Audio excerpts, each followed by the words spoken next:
Good evening. Welcome to Inside City Hall for Wednesday, October 29th, 2025. I'm Errol Lewis. We are now less than a week away from Election Day, and already 300,000 New Yorkers have cast their ballots at early voting sites around the city. That includes more than 90,000 in Brooklyn, followed closely by Manhattan. The Bronx and Staten Island all trail behind. Meanwhile, this evening, former Mayor Mike Bloomberg has endorsed Andrew Cuomo in the race for mayor. This comes on the heels of a new poll today that shows Democrat Zohran Mamdani with a 10-point lead over the next nearest rival, and that's Andrew Cuomo running as an independent. On the campaign trail today, Cuomo and the Republican candidate Curtis Sliwa were both on Staten Island, while Mamdani picked up the endorsement of a bodega workers group up in the Bronx. Our Bernadette Hogan has been on the campaign trail and joins us now with tonight's top story. Good evening, Bern. Good evening, Errol. And even before this new poll came out, all three candidates, the common theme for them is continue to pound the pavement, speak to voters, and try to pump up the vote in their favor. As the clock ticks down on the mayoral race, a new Quinnipiac University poll shows that Zohran Mamdani is still the frontrunner. But his support dipped by 3 percentage points compared to earlier this month. Independent Andrew Cuomo remains stuck at 33%, and Republican Curtis Sliwa is in third place at 14 percentage points. One thing that stood out was the percentage of voters who say they are undecided, because as we get closer to Election Day, one would think that that number would decrease, but it actually increased. This could signal that there is some movement that could happen in these final days, and it also could signal that people are conflicted. Cuomo says he'll pick up steam. Later Wednesday, former Mayor Michael Bloomberg announced he's endorsing Cuomo again after backing him in his failed primary attempt and spending millions. I am higher than their last poll, which means I'm gaining ground on Mr. Mamdani, which I believe I am. I believe New Yorkers are starting to focus on the race. He also appears to have stolen some support from Sliwa. During a Staten Island appearance, Cuomo admitted he agrees with the president on at least one thing. I agree with President Trump, who said Curtis Sliwa is not ready for prime time. Sliwa was also in the borough Wednesday. I'm the only one on the outside challenging two Democrats. And by the way, if anybody wants to fault me, why not fault Eric Adams, the most corrupt mayor ever in the history of New York City, and that's saying a lot. Also in lower Manhattan, Sliwa remarked on the race's heightened tensions. Politics is the dirtiest business in the world, bar none. I dealt with organized crime for years, who tried to eliminate me, and they almost did. The only difference between politics and organized crime is you don't have dead bodies at the end of the day. Meanwhile, Mamdani was in the Bronx, ordering a bacon, egg, cheese, and jalapeno bagel. What are you going to eat for breakfast? What are you going to order? Come on, you know. Getting an endorsement from the United Bodega Workers of America. Mamdani says his proposed Department of Community Safety would free up NYPD response to bodega emergency calls. In 2020, police response times were less than 11 minutes. Now they're closer to 16 minutes. And that gap of 5 minutes for a bodega owner, that might mean that they're there on their own in that moment. And that's what many New Yorkers have concerns about. And that's why we propose a Department of Community Safety so that police officers don't have to deal with 200,000 mental health calls a year. The union's president previously had said Mamdani's city-run grocery store plan would devastate businesses. I was talking with him privately, and I gave him the point that how we could work together to have the same thing he wanted to get with bodegas and the fried bottle, to do it with us. The endorsement sparked a rift within the union. Co-founder Fernando Mateo told New York One he's resigning, calling the move a betrayal, and he said he's going to start a new group. He explained to New York One, quote, "Everything we have fought for, everything that we have gained over the years with this administration, if Mamdani were to win, he's totally opposed to everything we have advanced." So some twists and turns, Errol, with that endorsement. Just that we learned later in the day that Fernando Mateo, a co-founder of the United Bodega Workers Union, ended up leaving the union. He told me on the phone that he's going to be creating his own group, and other union members have also left the group because they're upset with the union's endorsement of Mamdani earlier Well, I mean, today. some needed context here. He was a Republican candidate for Correct. mayor just a few years ago. Correct, right? yes. And, you know, he said it's a whole slew of issues from crime to economic policy. And of course, yes, he's a political figure as well. You know, by the way, I heard you say Mamdani ordered a bacon, egg, and cheese. Are you sure about that bacon part? Right. Well, I need to fact check that, and I should know because I was there. Because later on, he said the BEC, he made a joke about his economic policy.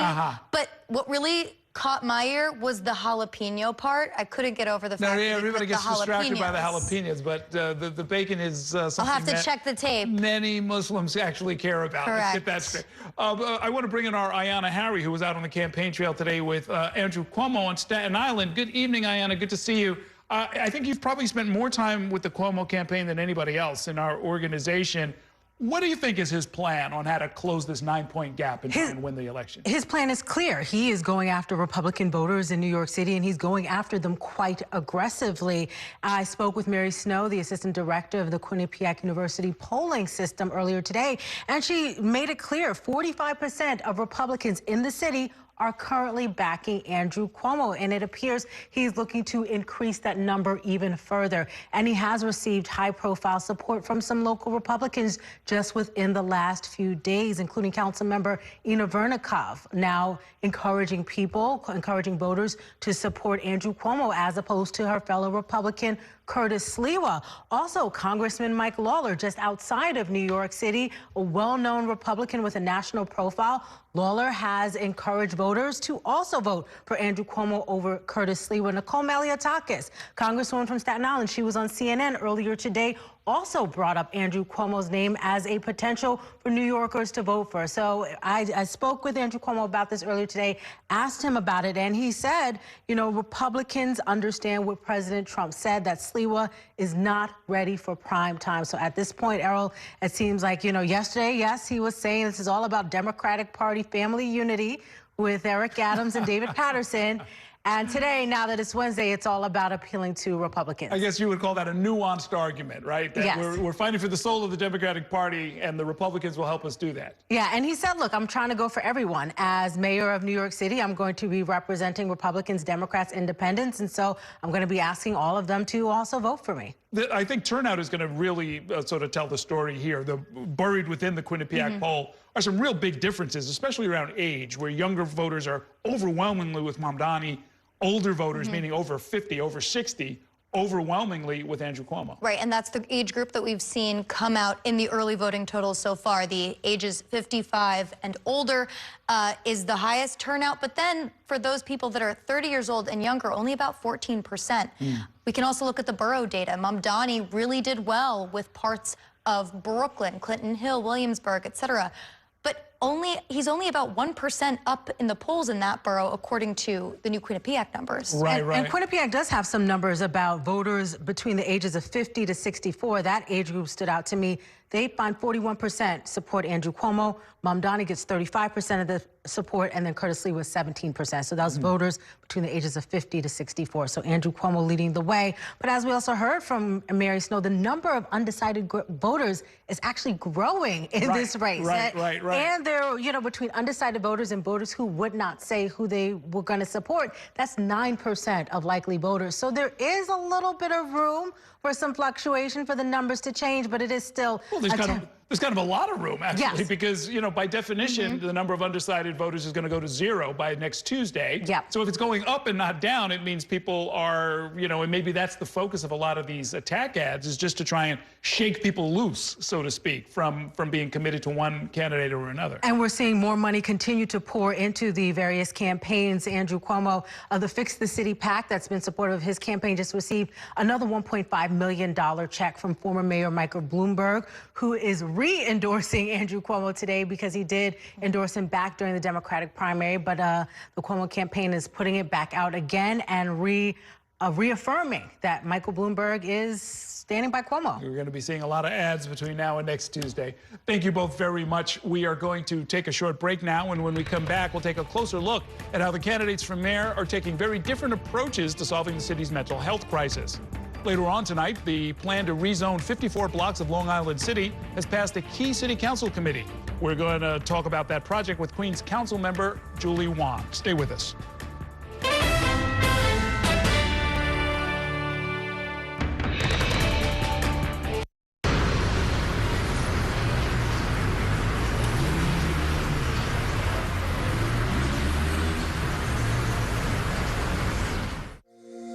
Every day tells a new story. At Mornings on One, we're dedicated to bringing you the stories that matter most to start your day. With in-depth coverage of the day's developing news. I'm Pat Kernan. Here are the stories we're following this morning. And weather updates every 10 minutes. Some morning sunshine possible, clouds take over. It's our responsibility to get you the information you need before you head out the door. Mornings on One. Weekdays starting at 6 on the Spectrum News app. Free for Spectrum customers. Spectrum TV, isn't that only live TV? No, it's only all my favorite streaming apps with live TV. Okay. It's only all included at no extra cost. And that's the magic of math. Will this be on the test? Sure. Why not? It's only one simple payment for all our TV. We gotta simplify and win. Winning is equally important. If not, more so. Yeah! Only Spectrum TV, fixed TV. I'm Sandra, this is Jorge, and we were adopted in 2019. I remember when they first came to us, Michael was already a teenager. The whole cliche of they're so lucky to have you guys, and it's the other way around. They have changed our family for the better. They chose to love us. They didn't have to. They chose us. Family. Learn about adopting a teen from foster care. You can't imagine the reward. Visit adoptuskids.org. And that's a look at some of what's in the papers this morning. You've done at the sports section. Today's story is about the latest chapter for a beloved local business. It's a beautiful day with temperatures in the 60s, but showers are expected in the next hour. In a city that's always on the go, it's important to stop to hear the stories that connect us. The news that matters to New Yorkers. That's what brings us together. That's Mornings on One. Weekdays starting at 6. Exclusively on Spectrum.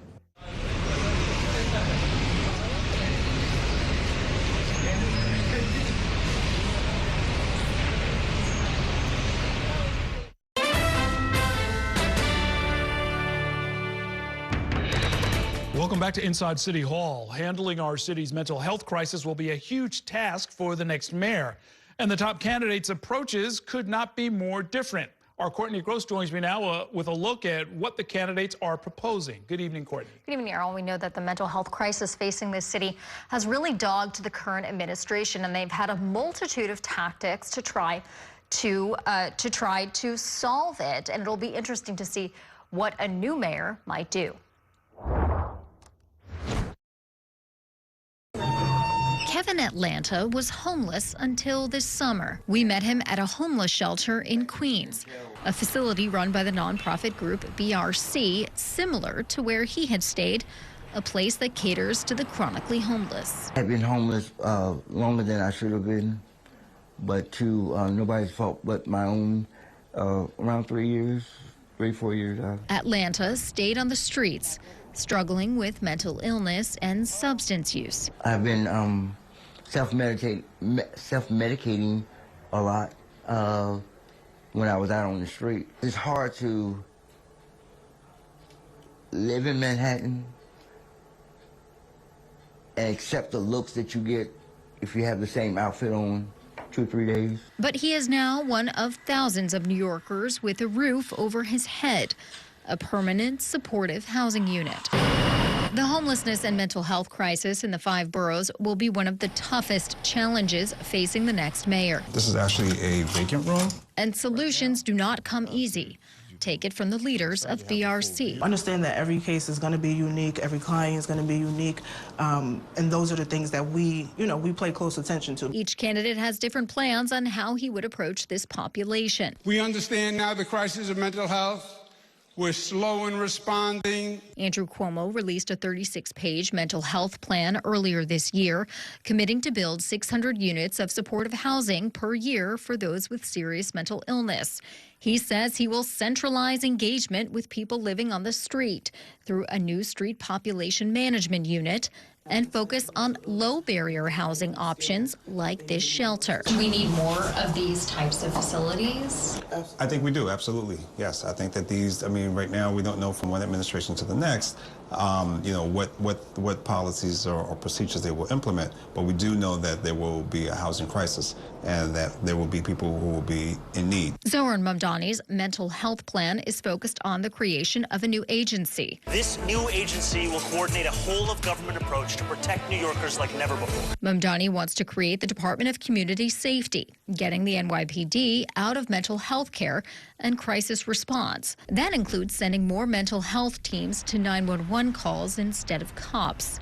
He also wants to use vacant commercial space in subway stations to provide medical care and support services for those experiencing homelessness on the subway. I want to focus on the men and women. For Republican Curtis Sliwa, cops are integral to the city's mental health response.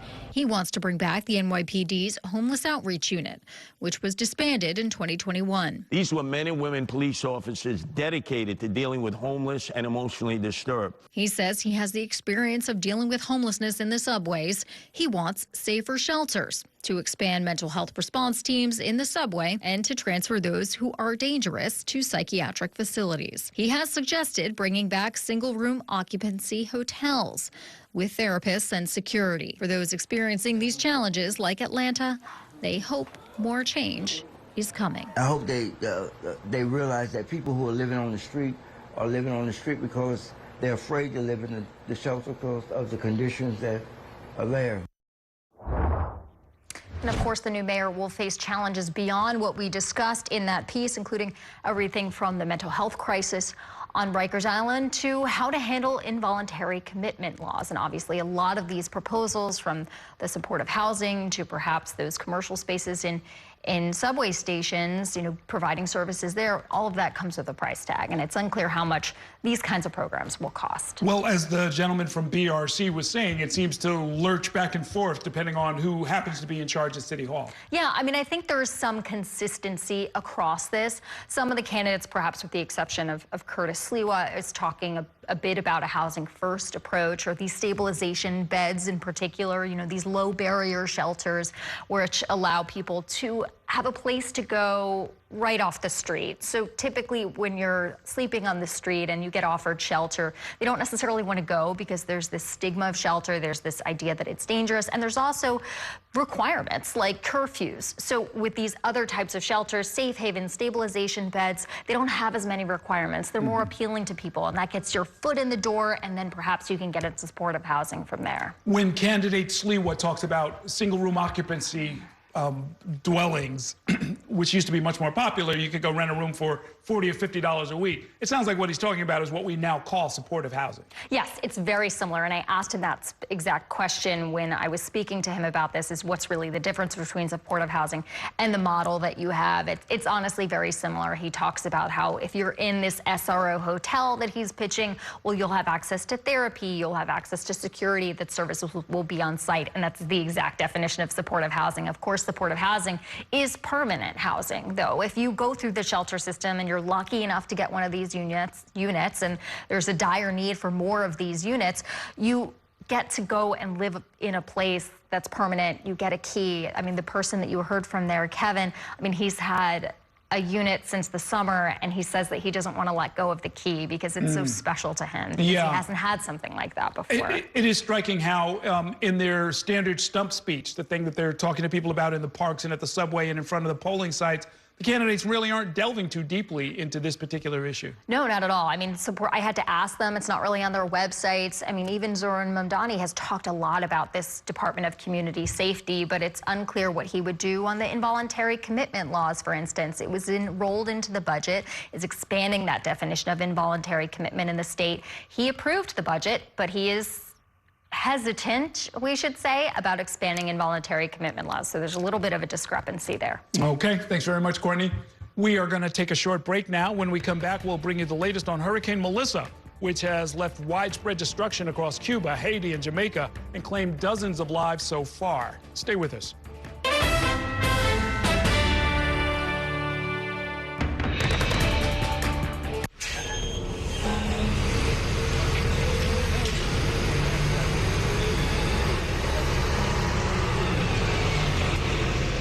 This election year is all about New York City. There are 51 council seats up for grabs, races for our next city comptroller and the next public advocate. Plus, an unprecedented race for mayor. That puts the power in your hands to decide who will run our city. Our team of political experts will be covering every angle of this election to keep you informed on how it could affect you, so you can feel confident with your decision at the polls. Stay with Spectrum News New York 1 for Decision 2025, exclusively on Spectrum. It's only a game. It's only a little rivalry. It's only a ritual. When I come home late, and a few generations. you're always there. And only Spectrum TV includes all your favorite streaming apps with live TV at no extra cost. It's only a game. It's only everything. Mom was always organized, but she started forgetting to pay her bills on time. And she'd buy the same gifts over and over. Telling the girls about my Alzheimer's diagnosis was really hard. At first, we had our cries, but then we were like, okay, let's make a plan. Early detection gave us time to adapt together. It's so important for you to think about what you can do and making the most of what you have. If you or your family are noticing changes, it could be Alzheimer's. Talk about seeing a doctor together. From my time growing up in Queens watching New York 1 to my time reporting here, I've seen how quickly a story can change. At News All Day, we bring you the news as it's happening, from around the boroughs to local government to your neighborhood. Because our city never stops moving. 3, 2, 1. Hi, I'm Shannon Ferry with the day's developing stories. But first, Stay up to date and informed with News All Day, weekdays from noon to 4.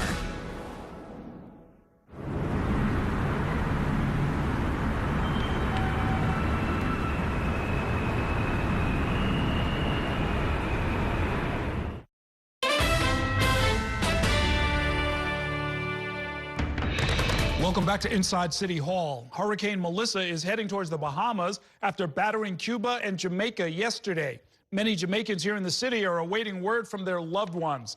The storm struck yesterday afternoon as a Category 5. That's the highest level of hurricane. It brought torrential rain and storm surge and winds as high as 185 miles per hour.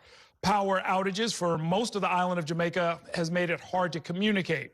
Around 260,000 people of Jamaican origin live here in the city, making it the largest concentration in the United States. Our Dean Meminger has been speaking with members of the Jamaican community here in the city and joins us now with more. Good evening, Dean. As you know, Errol, many parts of our city have huge Caribbean populations. Parts of Brooklyn, Queens, and the Bronx. And, you know, I went up to the northeast Bronx, to the Eastchester and Wakefield neighborhoods near Dyer Avenue, the end of the 5 train. And a lot of folks up there are keeping an eye on everything going on in Jamaica. They are very concerned about the situation and the recovery, but some of them have been able to speak to family members. In fact, Errol, when I rolled up to Dyer Avenue, a woman was on the phone. She was actually speaking to someone in Jamaica. Let's take a listen. I'm just talking to my granddaughter here. Everything is fine. Everything is fine. Where is she? Where is she? Kingston. She in Kingston. She on the phone now? Yeah. Everything good, man. We're having sunshine. Sunshine now. How was the storm, though, when it came through? Terrifying. Yeah, man, we made it through. Everything good on our side. I can't even tell you the feeling, man. I can't even tell you the feeling. Feeling in my guts. When me hear that storm, definitely I go hit Jamaica. Feel it in my belly, man. I tell you. That's your country, man. That's yes, and I know the devastation. That is really quite striking that you caught her as she was on the phone. Yeah. How are community members generally reacting to the storm? I mean, they're nervous, but now they're okay because many of them have been able to speak to their family members, Errol. And, you know, this hit only one side of the island. So the other side where people were from Kingston, those people are okay. but, you know, it's impacting the entire island, and folks are keeping an eye on it to make sure everyone is okay, because in the coming days, you know, things can change. Yeah, absolutely. Where's the storm heading now? The storm is heading to the Bahamas, went over Cuba, but we already know about 32 people have died from this storm, and that can go up and down. According to the latest numbers, 23 people died in Haiti, 8 in Jamaica, 1 person in DR. But once again, they are continuing to look for folks, figuring out what the damage is. Now, the U.S. says it is sending rescue and search crews out there to Jamaica and all of the other islands to help out. That is something that they need, but it's important to know in the coming days, no power, right? People trying to figure out how to get clean water. So things could become a lot worse if the officials, they do not handle this situation correctly. Yeah, the immediate rescue, of course, is the highest priority. But what are they saying in Jamaica and Cuba about rebuilding and recovery? Well, the officials from Jamaica who we have heard from, they say they have already given all of their governmental entities the okay to start, you know, getting back the power where they can, starting to rebuild. And they say it will take time. But one of the Jamaican officials actually said, I want to send this message to all Jamaicans around the world. We are on this, and we are going to rebuild, and we are going to reopen. Okay, that sounds like very good news. Thanks very much for that, Dean. We're going to take a short break now. When we come back, I'll be joined by City Council member Julie Wan. We're going to talk about what comes next for a massive rezoning proposal for Long Island City after a key council committee passed it earlier today. Stay with us.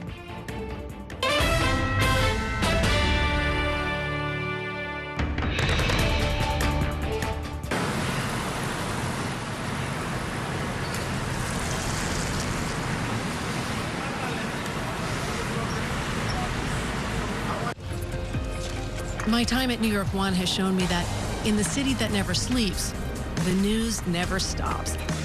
So as the day winds down, turn to the rush hour. Good afternoon, I'm Monica Bergman. To catch up on the stories that matter across the 5 boroughs, with in-depth interviews from the city's newsmakers, plus the latest forecast. Catching you up with today, preparing you for tomorrow. Right here on the Rush Hour. Weekdays from 4 to 7 p.m. There's an international travel plan with Spectrum that was an additional $10 a month, as opposed to paying a ridiculous amount per day for roaming fees. This literally felt like my old phone carrier was reaching their hand into my wallet and just helping themselves to some of my cash. I like having no surprises when it comes to my cell phone bill. And with Spectrum, that's been the case. So it saved me a ton of money. Real customers, real savings. To see how much you can save, visit spectrum.com/save. I'm Chris Jakimick. I served in the United States Air Force, and I deployed 3 times. So in 2017, I was serving as an Air Force First Sergeant. Our motto in that role is, my job is people, everyone is my business. But unfortunately in that year, I would lose my own brother, Lance Corporal Adam Jakimick, to suicide. The majority of veteran suicides are from guns. I store my weapons securely, not only for myself, but for my family. My service never stops. At Spectrum Noticias, we recognize that our New York City community is vibrant and diverse. Spectrum Noticias delivers balanced coverage of the stories that matter in our communities and across the country. Our journalists are based in the neighborhoods we cover, ensuring you get in-depth reporting on what's happening in the places we call home. So join us at Spectrum Noticias. We're always on, always there for you. Now available on your TV. Check your local listings. Also available on the Spectrum News app.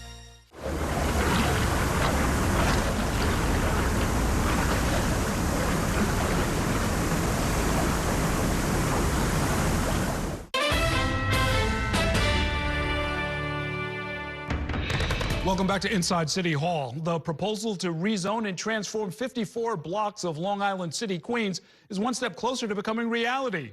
Today, the City Council's Committee on Land Use signed off on a project that would create nearly 15,000 new homes at a time when the city is struggling with a housing crisis. My next guest, City Council member Julie Wan, represents the entire Long Island City area slated for rezoning, and she did not veto the proposal, despite threats to withhold support if her concerns were not addressed by the city. The rezoning plan will now go up for a vote before the full council next month. City Councilwoman Julie Wan joins me now to talk about what we can expect. Welcome back to the program and congratulations. Thank you so much, Errol. It's good to see you again. Let's look at this first graphic, which kind of gives you the overview. 14,700 new apartments, 4,300 of them affordable. I'll explain that in just a minute.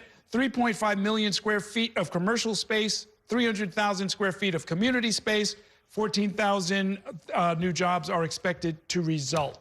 Let's talk about the affordable part of it. Sure. You really pushed for numbers that I think most of our viewers can understand to be 20 to 25% of whatever gets developed there. Is that the right way to say that? Yes. We actually ended the points of agreement this morning in negotiations for 4,350 units of affordable housing. So we were able to get some more. And we chose to make sure that the zoning text only allows for mandatory inclusionary housing, option 1 and option 3, which focuses on affordability for families, for family-sized units, so 2 to 3 bedrooms, no studios, no 1 bedrooms. We want sustainability and longevity for folks who are making $0 to $45,000 a year or $0 to $60,000 a year. And that's my understanding is option 1, 68,000 for a household of 1.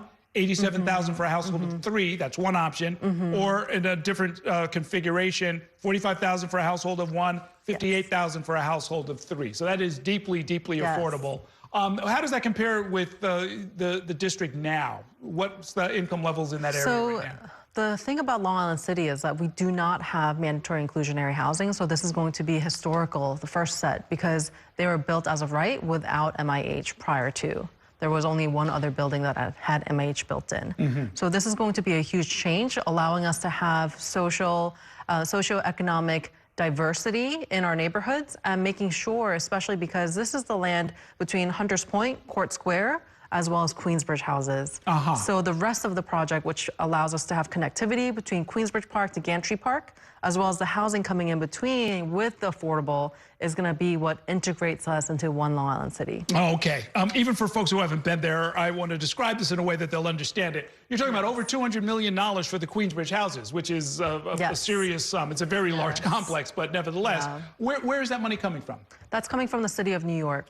So we're making sure that especially over $100 million of it is for modernization for these units, focusing on sewage and plumbing, because Long Island City has, all over my district, we have seen so much in flooding issues, on sewage issues. So we're making sure that we are focused on the most dilapidated units, as well as bringing vacant units online. So we're not only building new affordable housing, but we're also preserving Section 8, Section 9 housing to say that everyone deserves to live in Long Island City. Tell me about what happened with Queensbridge Baby Park. I remember that was a sort of a sore point, that it's been, you know, inaccessible for decades at this point. Yes, it was a park that even the most infamous, I think the most famous, is Nas's album, where he's underneath the park, and there's pictures and photographs of the swimming pool that used to be there. That was taken away in 1980s without any park alienation or due process. And now through this project, we're able to return over 5 acres of parkland. That's 3.8 football fields that we're giving back to the public, all underneath the Queensboro Bridge, as well as the ramps, to say that those playgrounds, those basketball courts, they should never have gone away, and we're bringing them all back. Okay. The waterfront access plan, connecting Gantry Park to Queensbridge Park. This was a very sore point. You needed some land. You needed to get Con Edison involved. Everybody had to get involved. Where do things stand? How did you resolve that? This is truly a team effort with all parties involved. Con Edison at first wanted the city to pay a few $1 million in order to have 60 feet of waterfront access to connect the 2 neighborhoods of Queensbridge to Hunters Point. So now those 2 parks are going to be connected because Con Edison, as well as the state of New York and the city, have agreed that the land should be transferred to the city, the easement, for free or at a nominal cost. And we are now moving through the PSC process, the regulatory process, to have it legally transferred. So now I see here you're going to establish a community oversight committee to sort of, I guess, police and make sure that the accountability is there going forward. What kind of people are going to be on that? How's that going to work? Yes, I know you're very familiar because a lot of politicians will have these lofty promises to make sure that the community feels good about a large change in their neighborhood, yet it takes sometimes decades to see the results. So what we're doing, like Gowanus, we're going to have an oversight task force committee where we'll have the community board chairs and community leaders from local nonprofits, as well as other stakeholders who are really important with a mix of the arts, parks conservancies, and the NYCHAs all involved, the Tenants Association presidents, to say that we are going to make sure that all of the points of agreement that we have come to will come to fruition, both from the city of New York as well as the private developers who have made promises. What do your fellow council members think about all of this? I guess we're going to find out when they vote next month, but what are they telling you about this process? Because it was very involved and very time-consuming. It's kind of bittersweet. As you know, right now we're going to the polls. Early voting has started to vote on the ballot measures, where 2 to 4 can very drastically change how we do the ULURP process or the land use process as a council. And this project alone is the highest amount of housing production in the city of New York, as well as affordable housing for the city of New York in a single swoop. So we are doing our part, yet we're not going to see how we are unsure of how the negotiations will go now when we don't have the final say and our leverage is diluted. Because for us, today was a huge success that everyone celebrated because we got nearly $2 billion of investment. 1.9 from the city alone, and that's not including the private investment that are coming our way. Right. But you're different from some of your colleagues, right? You wanted the $2 billion. You wanted the 14,000 apartments. You wanted the community space and the investment in public housing. You know that you have council colleagues who wouldn't want any of that. Even if they could get it on better terms than you got, they simply don't want density. They don't want the investment. They don't want anything to happen in their district. Well, I would say the majority of projects, over 90% of the projects that I've been in council have passed under the speaker. And for those few percentages where we have rare members who are against affordable housing or supportive housing, we have overruled them. And I believe that no matter what, we will continue to have that mindset because we're here to represent not only our districts, but also the city of New York. So I think we're all aligned that we need to build more affordable housing, but it shouldn't come at the cost of democracy, of having community input and community engagement. And I know it's painful. You know, the protests, the rallies, the letters, all of that is painful, but I think as elected officials, it is our job to sit within that tension, to truly listen and say, yes, you have told me that you're upset about this issue, and I've heard from 400 of you. I'm going to make sure that that is a top priority of mine to say that NYCHA must get $200 million of funding at minimum. Did I miss something? When is the last time you guys overruled an individual council member on a major development project? Well, it was in the Bronx. We overruled a council member in the Bronx who is a Republican on a housing project that she did not want, as well as the casino. And we also had another project in Brooklyn where we overruled the council member on affordable housing for seniors that he did not want. Okay, we will continue to watch this. Congratulations on this. There's a lot. We'll be covering this every step of the way because it is very, very significant. Thanks a whole lot and congratulations again. Thank you so much, Errol. Okay, we're going to take a short break now. When we come back, we'll turn back to the race for mayor when I'm joined by my politics panel. Stay with us.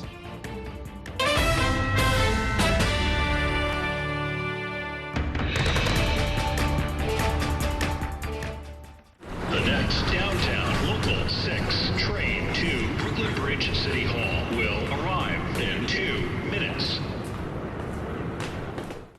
After 30 years of forecasting for New York, I've learned it takes a dedicated team to cover all the weather our city has to offer.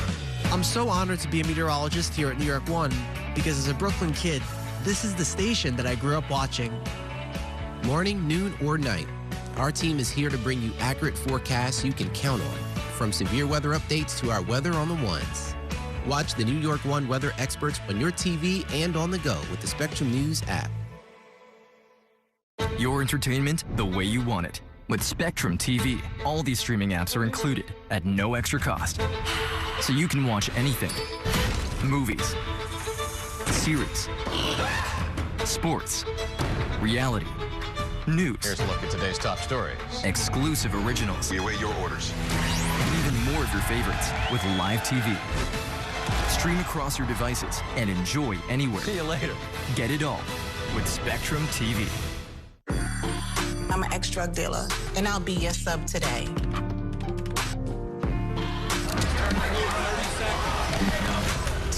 milligrams of fentanyl can be lethal. A lethal dose is in here. Who gets it, I won't know. It's cheap, it's potent, and it's profitable. The sad reality is fentanyl is being mixed into everything now. More kitchen now. My father was a New York City firefighter. My mission, like his, is to serve New Yorkers in a city that doesn't stop when the sun goes down. Being with New York One since the beginning, I'm now honored to join you even earlier each weeknight. Starting at 8 with New York Tonight, we'll explore the latest news developments, followed by New York One at 10 to wrap up your day. So join me each weeknight starting at 8 right here on New York One.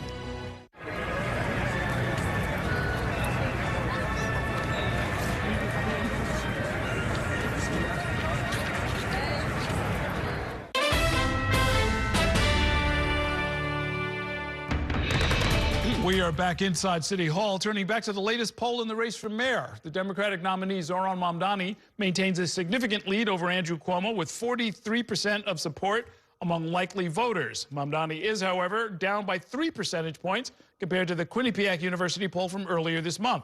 Meanwhile, Cuomo has not lost or gained any support, remains at 33%. And bringing up the rear is Republican Curtis Sliwa, who dropped 1 percentage point, now stands at 14%. Joining me to talk about that and much more is my weekly politics panel. Laura Namias is a senior reporter covering city and state politics at Bloomberg News. And joining us, as he does every Wednesday, is New York One political commentator Gerson Barrero. Thank you both for being here. I was struck, if you dig a little deeper into the numbers, 59% of Democrats support Mamdani, 31% for Cuomo. 45% of Republicans are backing Cuomo, 44% for Sliwa, 5% for Mamdani. And then independents, who outnumber Republicans, 34% are backing Cuomo, 34% are backing Mamdani. They're splitting the independents. What do you make of the numbers? It's a different electorate than the Democratic primary. It's also just a totally different environment than it was even a few years ago, when you saw this sort of like rising anti-Trump fervor coalesce into people tending to be leaning more toward Democratic policy platforms. The independents really have a role to play here. And Cuomo is trying to occupy this space that's like no political party, but everything except Mamdani. And whether or not he can get it over the finish line is anyone's guess at this point. One of the things I noticed about the poll, Laura and Errol, was the fact that Mamdani has reached a level of, he hasn't moved up. And with a convincing, resounding victory from ranked choice voting that I personally don't think he would have gotten it on a regular election, and it was 9 people going up. I'm not feeling sorry for Andrew Cuomo. He earned everything he's getting. But the problem is this is a whole different election. I have a poll that was shared with me on Monday, private poll, that puts Cuomo within 8 points, and Mamdani not going, he's going up. Some of those numbers are backed by this private poll. I don't know why this person called me, but they wanted to share, and they had some other scheme. And I'll tell you what, they called me because I know Curtis, what it would take to Curtis to pull up. Even Monday, they're not still pushing I'm serious, and I said, listen to me, and this is nobody connected with Cuomo. Honestly, can say that without revealing. I said, you really don't understand that Curtis does not have a monetary price. You guys can't understand it because you have all this money, you're business people, you can't be bought. And then I said, if you do something, as you suggested, that I will keep private, this will feed Curtis's, to make it all the way to November 4th, he'll be campaigning until December 31st after the election. That's how it's going to embolden him. And you can't do certain things. Cuomo's going to have to do what he's going to have to do. The poll made a big deal out of the fact that more people had moved from the last few weeks into the undecided column, which suggested they shaved support off of the top of Mamdani. He had been 46 in the poll a couple of weeks ago, which makes you wonder, have some of these attack ads that we've been seeing flood the airwaves from the different PACs that are anti-Mamdani, not just pro-Cuomo, been landing their mark? Did the debates have an impact? I think people generally said that Mamdani did not have a great debate last week. So he's losing, it looked like he lost a little bit of support from the last poll, and that's where the movement was. And then there's this slice of people who maybe are there to be captured by one of these candidates. And of course, there's this news that Mike Bloomberg, the former mayor, has endorsed Andrew Cuomo. We'll excuse you since you work for Bloomberg News. You can work that out with your employer tomorrow. But what does that say to you? Wow, what a surprise. Another billionaire supporting Andrew Cuomo. Right. Listen, this is all part of the need they feel to somehow be a part of this movement, and that they're saving the city, they're saving their bank accounts, making it grow. So, look, and I like Miguelito. You've done the right thing in other places. A lot of things I don't like. This is the Billionaire Boys Club. It's like, you know, you have the socialists bringing the Democrats for America, and that's in. They brought in Bernie Sanders. They brought in AOC. By the way, they gather crowds all over the nation. So I'm not impressed by what they did on Sunday to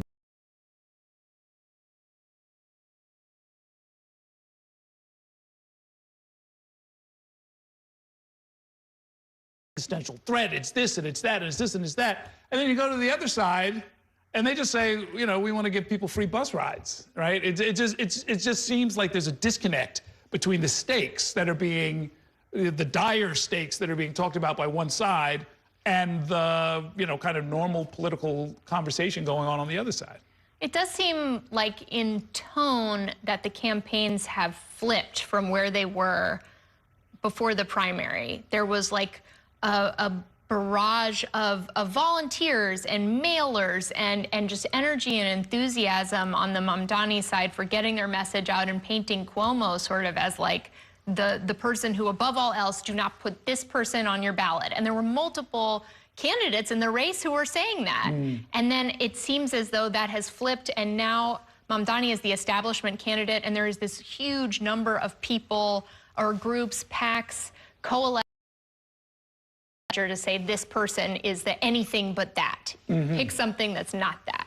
I think that Mamdani is suffering from this front-runner status in a party that hasn't fully accepted him by the powers that be, and that's real. And he hasn't gained any favor by, for example, he still hasn't answered your question. The question about what his position is on the ballots, on the questions that are important to New Yorkers. You can't govern that way. If that's the way you're going to govern, that's the real danger to the apprenticeship. I'm going to use Cuomo's word, the apprenticeship that people are seeing. This guy's not ready for prime time. It's been a week since you asked him a question, and he still hasn't answered it. Okay. I'm not putting it on you, Errol. No. I mean, look, you never know. He might get back to us tonight, all right? Hope springs eternal. Let's take a short break. I've got more to talk about with this panel. We'll do that in 2 minutes. Stay with us.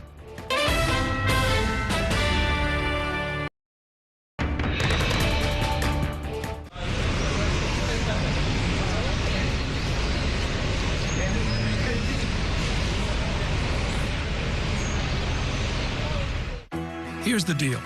People need a place to explore national issues that have an impact on their community. To understand those issues better, we're bringing together our team of local political journalists from across the country to break down what's happening.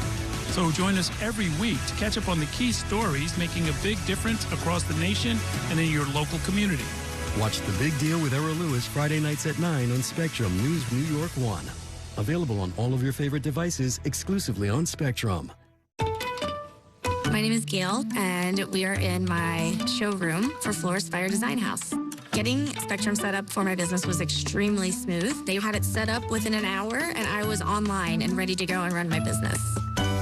Spectrum helps me stay online. You know, I have to be able to be online at 5 a.m. when the market's open. Without Spectrum, it wouldn't be possible. Get up to 4 months free when you bundle award-winning internet. Visit spectrum.com/business to learn more.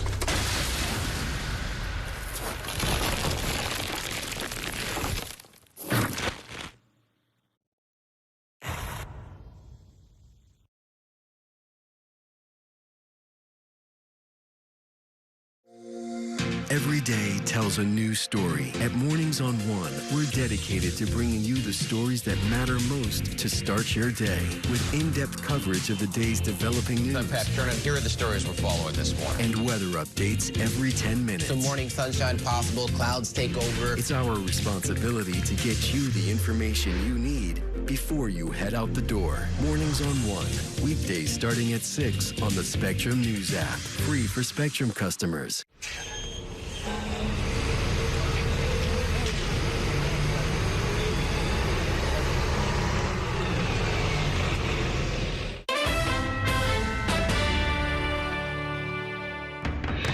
Welcome back to Inside City Hall, where I'm once again joined by my politics panel. Laura Namias and Herson Barrero are here. Let's go back into this poll. They asked what the most important issue facing New Yorkers would be, the one that's going to influence your vote, was the way it was framed. And crime came out on top.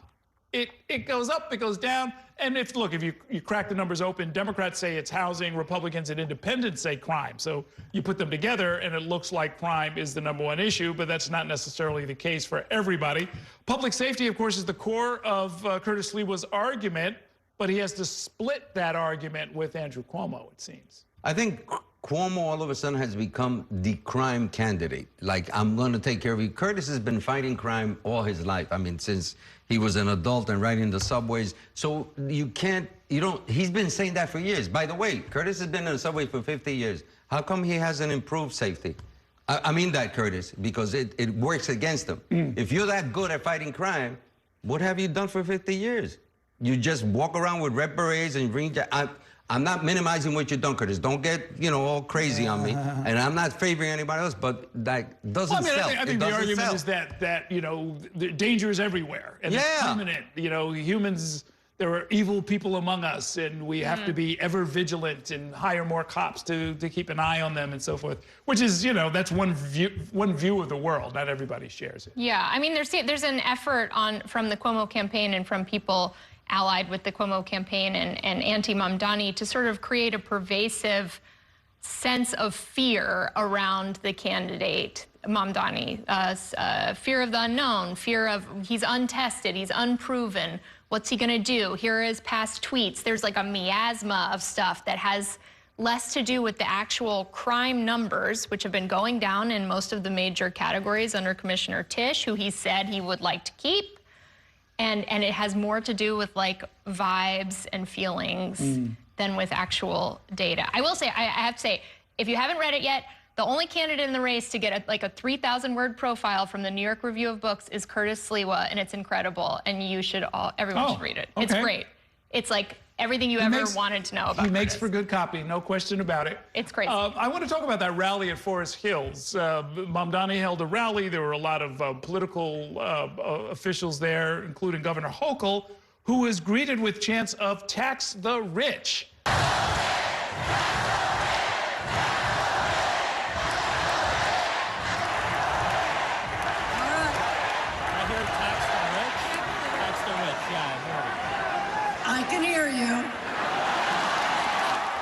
I can hear you. It got so noisy that Mamdani had to come out and kind of quiet everybody down and lifted her hand up.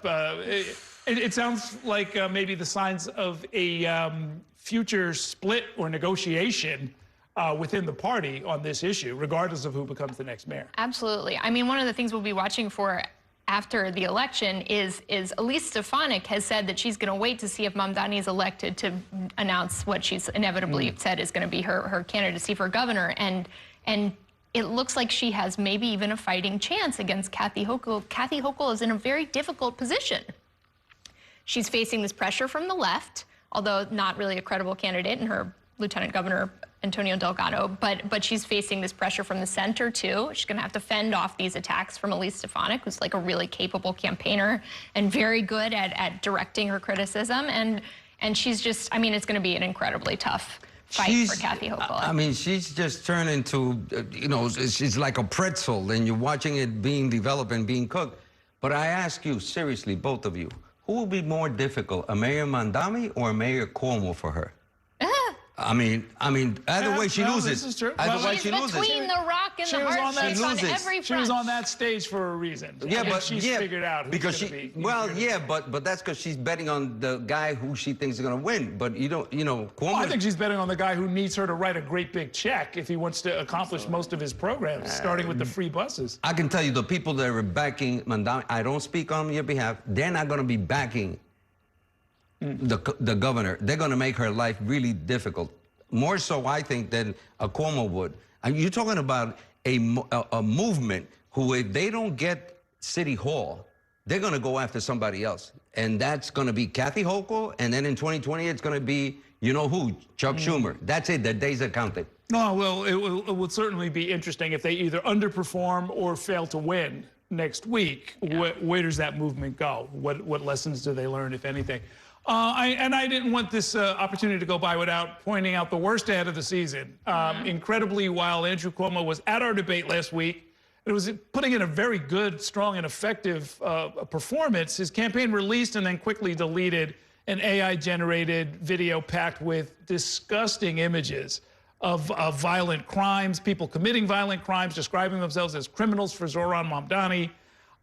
It's a reminder, along with the armed security that some of the candidates have, of how ugly and divisive the campaign has become.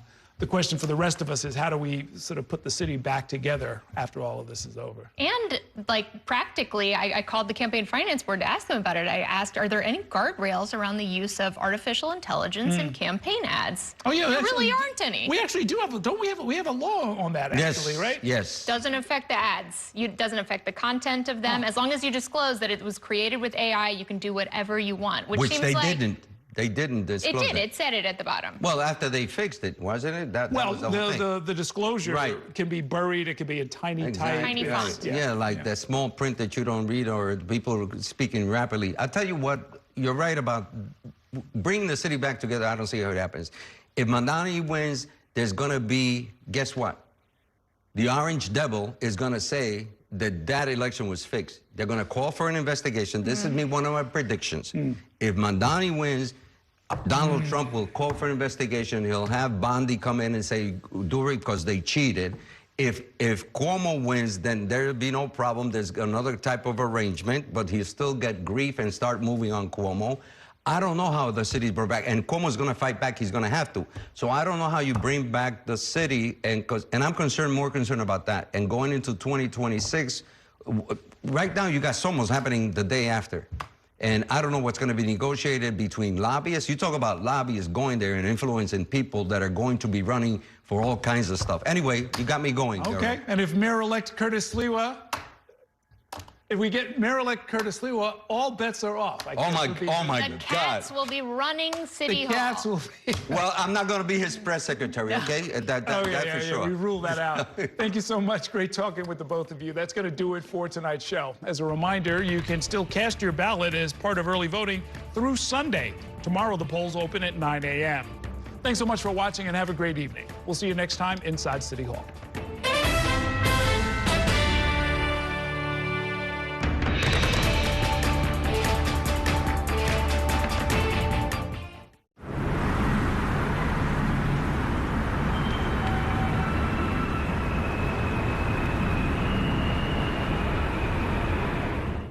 That's a look at some of what's in the papers this morning. You done with the sports section?